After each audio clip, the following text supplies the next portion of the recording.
ये केस मेरे ख्याल में एक तारीखी काम हो रहा है, इलेक्शन कमीशन जो कर रहा है।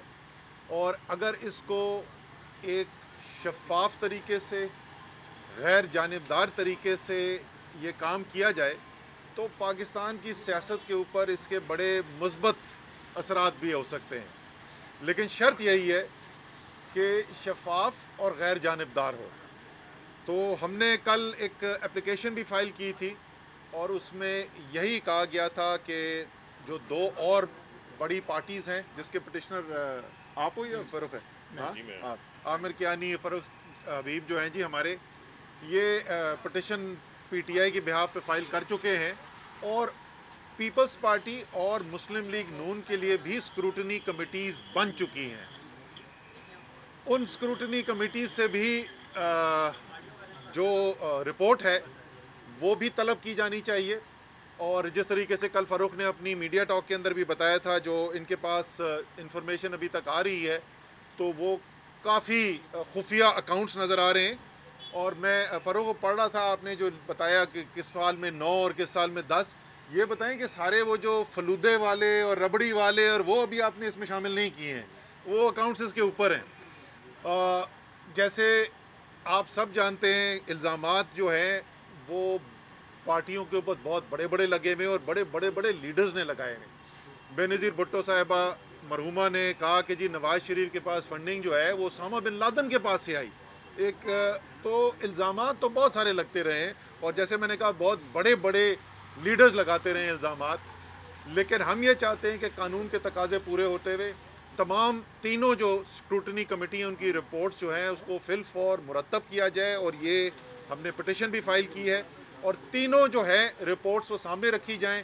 मुझे इस बात में कोई शक नहीं कि जब वो फंडिंग की रिपोर्ट्स जो हैं वो सारी कौम के सामने रखी जाएंगी और इलेक्शन कमीशन के सामने रखी जाएंगी तो सारी कौम देखेगी कि सबसे ज़्यादा शफाफ तरीके से पैसा इकट्ठा किया तहरीक इंसाफ ने, इमरान खान ने, जिसके ऊपर कौम को एतमाद है।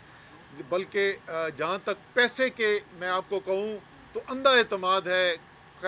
आजमाए हुए इमरान खान, चाहे वो नमल हो, शौकत खानम हो या तहरीक इंसाफ हो, इसलिए वो तो साफ और शफाफ तरीके से एक पैसा रेज करते रहे हैं।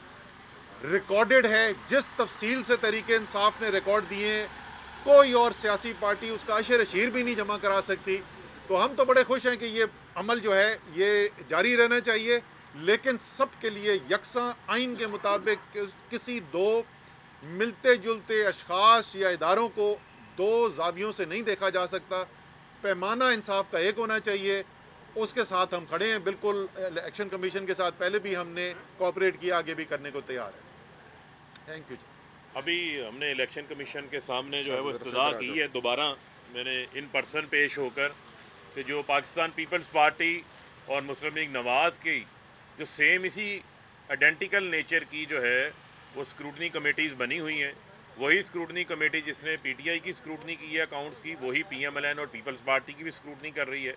तो लिहाजा स्क्रूटनी कमेटी को ये हदायत जारी की जाए कि फौरी तौर के ऊपर उनकी रिपोर्ट भी मुकम्मल है, उसको तैयार करके इलेक्शन कमीशन के सामने पेश किया जाए, ताकि ये केसेस जो है वो तीनों एक ही नेचर के केसेस हैं और ये सुप्रीम कोर्ट के आला अदलिया के फ़ैसले की रोशनी में ये स्क्रूटनी कमेटियाँ बनाई गई थी, जिसमें ये कहा गया था कि तमाम सियासी जमातों के बैंक अकाउंट्स की जांच पड़ताल की जानी है in accordance with the law, कानून के मुताबिक, विदाउट एनी डिस्क्रिमिनेशन, किसी डिस्क्रिमिनेशन के बगैर। तो मैं समझता हूँ कि ये उस ऑर्डर के ऊपर अमल दरामद करवाने के हवाले से बड़ा ज़रूरी है कि तीनों जमातों के जो केसेस हैं पार्टी अकाउंट्स के, ये इलेक्शन कमीशन बेशक खुली अदालत में सुने, हमें कोई एतराज़ नहीं। हम शफाफियत पे, ट्रांसपेरेंसी के ऊपर यकीन रखने वाले लोग हैं, उसके ऊपर चलें ताकि पता चले कि पीएमएलएन के जो 9 खुफिया अकाउंट्स से वो क्यों खुफिया रखे हुए थे उन्होंने, पीपल्स पार्टी ने अपने 11 अकाउंट्स जो हैं वो क्यों खुफिया रखे हुए थे। ये वो हकायक हैं जो सबके सामने आने चाहिए। इन हकायक को जो है वो किसी सूरत भी जो छुपाया नहीं जाना चाहिए। बहुत शुक्रिया।